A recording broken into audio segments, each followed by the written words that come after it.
Hi guys, welcome to ஆல்பாதி. So இன்றைக்கி வீடியோவில் பார்த்தீங்கன்னா நம்ம டிசைனர் கார்மெண்ட் வந்து முடிச்சிட்டோம். பட் வந்து கீழே ஒரு கம்ப்ளீஷன் ஒர்க் இருக்குது. அதை நான் கடைசியில் உங்களுக்கு காட்டுறேன். ஸோ இப்போ நெக்ஸ்ட்டு என்ன கார்மெண்ட் கிளாஸில் எடுத்திருக்கோன்னா high neck princess cut blouse தான் பண்ண போகிறோம். ஸோ அதுக்கு பார்த்தீங்கன்னா நாங்கள் பேட்டர்ன் போட்டு எல்லாம் கட் பண்ணி வச்சுருந்தோம். ஸோ இப்போ எங்கள் கிளாஸில் வந்து ஒரு டாஸ்க் கொடுத்துருக்காங்க. இது ரொம்ப ரொம்ப யூஸ்ஃபுல்லாக இருக்கும். இந்த டாஸ்க் என்னென்னு பார்த்தீங்கன்னா எல்லா கிளாஸில் இருக்கிற எல்லாத்தோட நேம்ஸும் எழுதி சீட்டு குலுக்கி போட்டுருவாங்க. ஸோ அதுலேருந்து இருக்கிற எல்லாரும் வந்து ஒரு சீட் எடுத்துக்கணும். அதில் யாரோட நேம் வருதோ அவங்களுக்கு நம்ம ப்ளவுஸ் ஸ்டிச் பண்ணி தரணும். அவங்க வந்து நம்ம கிளைண்ட் ஆகிடுவாங்க. ஸோ அவங்க நமக்கு வந்துட்டு லைனிங், மெயின் ஃபேப்ரிக்கு, த்ரெட்லேருந்து எல்லாம் கொடுத்துருவாங்க. த்ரெட்டு நம்ம வச்சுருந்தாலும் ஓகே அந்த மாதிரி.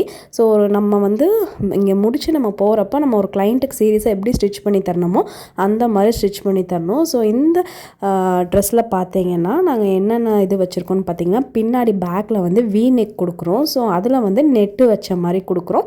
அது போக காலர் வச்சுருக்கோம். இது ஹை நெக் ப்ளவுஸ்னால காலர் வச்சு பிரின்சஸ் கட் ப்ளவுஸ் மாதிரி பண்ண போகிறோம். ஸோ அதனால் எனக்கு வந்துட்டு வேற ஒருத்தவங்க கிளைண்ட்டாக வந்திருக்காங்க. ஸோ அவங்களோட ப்ளவுஸ் தான் அது. அதுக்கு வந்துட்டு அவங்க லைனிங் எல்லாமே கொடுத்தாச்சு, எல்லாம் கட் பண்ணி வச்சுருக்கோம். ஸோ இன்னைக்கு கிளாஸில் வந்து என்ன ஒர்க் பண்ணியிருந்தோன்னு பார்த்தீங்கன்னா பேக் மட்டும் ஃபினிஷ் பண்ணிட்டு தான் வீட்டுக்கு போகணுன்னு சொல்லிட்டாங்க. ஸோ பார்த்தீங்கன்னா அவங்களுக்கு வந்து இந்த கான்ட்ராஸ்ட்டாக அந்த நெட் எடுத்து கொடுத்துருந்தாங்க. ஸோ இதுதான் ஃபினிஷ் பண்ணி வச்சுருக்கேன். இந்த டாஸ்க் வந்து பார்த்திங்கன்னா எல்லோரும் கிளாஸில் வந்து அவங்க கார்மெண்ட்டை கூட இவ்வளோ சீரியஸாக தைச்சிருக்க மாட்டாங்க. பட் எல்லோரும் உயிரை கொடுத்து தைச்சிட்டு இருந்தோம். ஸோ வந்துட்டு அவுட்புட் நல்லா வரும்னு நினைக்கிறேன். இதோட அவுட்புட் நல்லா வந்துச்சு அப்படின்னா மேம்ஸ் வந்து கிரெடிட் பாயிண்ட்ஸ் கொடுப்பாங்க எங்களுக்கு. சப்போஸ் தப்பாக வந்துச்சுன்னா இருக்கிற கிரெடிட் பாயிண்ட்ஸ் ஆல்ரெடி வாங்கியிருக்கிறத கட் பண்ணிடுவேன்னு சொன்னாங்க. ஸோ எல்லோரும் வந்து ரொம்ப ஹார்ட் ஒர்க் பண்ணிகிட்ருக்கோம். ஸோ இந்த மாதிரி மெத்தட் நல்லா இருக்குல்ல, எனக்கும் ரொம்ப புதுசாக இருக்குது. அதுவும் இல்லாமல் இந்த மாதிரி ப்ராக்டிஸ் பண்ணும்போது நமக்கு கொஞ்சம் சீரியஸ்னஸாக இருக்கும். நம்ம ஆஃப்டர் இதை முடிச்சுட்டு நம்ம ஒரு ஃபீல்டுக்குள்ளே வரும்போதும் நமக்கு வந்து கொஞ்சம் ஈஸியாக இருக்கும். அந்த பயம் இருக்காது யூஸ் பண்ணுறதுக்கு.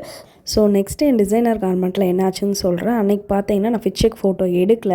என்னாச்சுன்னு பார்த்தீங்கன்னா நான் லாஸ்ட் லேயர், அதாவது தேர்ட் லேயர் ஆஃப் ரஃபிள்ஸ் பார்த்தீங்கன்னா அதுவே 300 இன்ச்சஸ் நான் ஸ்டிச் பண்ணியிருக்கேன். ஸோ உன்னே அது கீழே வந்துட்டு வைக்கணும் அப்படின்னா அது எப்படியும் 500 to 600 இன்ச்சஸ் ஆகும். ஸோ ரொம்ப டைம் கன்சியூம் ஆகிறனால சரி நான் வேறு மாதிரி எதாவது வச்சுக்கலான்னு ட்ரை பண்ணேன். பட் அது சரியே ஆகலை. அப்புறம் கிளாஸில் எல்லோரும் சொன்னாங்க, அக்கா நீங்கள் இவ்வளோ கஷ்டப்பட்டு பண்ணிட்டீங்க, நாங்கள் எல்லோரும் ஹெல்ப் பண்ணுறோம் அந்த ரஃபிள் வைக்கிறதுக்கு அப்படின்னாங்க. ஸோ மறுபடியும் போய் நான் ஃபேப்ரிக் எடுத்துகிட்டு வந்திருக்கேன். ஸோ இன்னும் ஒரு 1 வீக் ஆகும். நான் முடிச்சுட்டு உங்களுக்கு ஃபிட் செக் போட்டு போகிறேன். தேங்க்யூ.